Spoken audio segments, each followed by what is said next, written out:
Here now with reaction, the author of the best-selling book, In Trump We Trust, E Pluribus Awesome, and Coulter. And to me, this comes down to a very simple, basic, fundamental choice.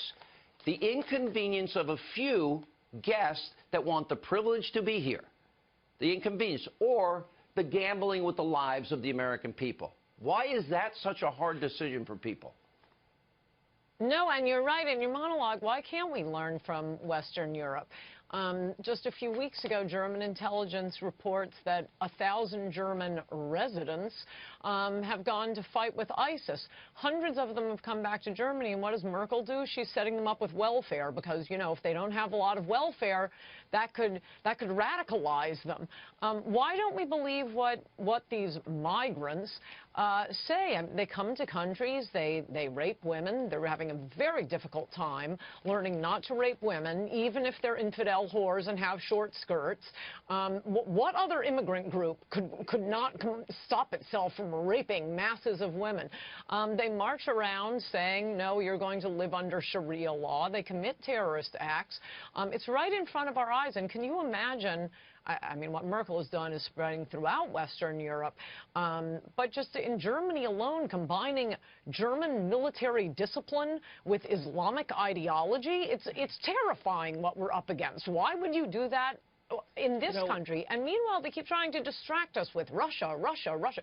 Russia is probably one of our better allies in the fight against Islam. They've been dealing with these Islamic terrorists for centuries now, and you remember, they're the ones who warned America about the Tsarnaev family that blew up the Boston Marathon. But no, our government officials wouldn't listen. Let's just worry about Russia now that how long ago did Reagan win the Cold War? It's over. It's 6 months of a conspiracy lie. I mean, it's been nonstop. Here's a really tough question. I know you'll touch it, but so many are afraid to touch it. If you grow up under Sharia and you're a man and you think you have the right to tell women they can't drive, travel, they've got to dress a certain way, they can't be seen in public without a male relative, if you think you can throw gays and lesbians off of big buildings and kill them or hang them, if you persecute Christians and Jews, how do we know? How do you ever vet somebody's mind and heart? If your culture, you grew up, that's what you learned, which directly contradicts our constitutional values. How do we vet that? Is that possible even?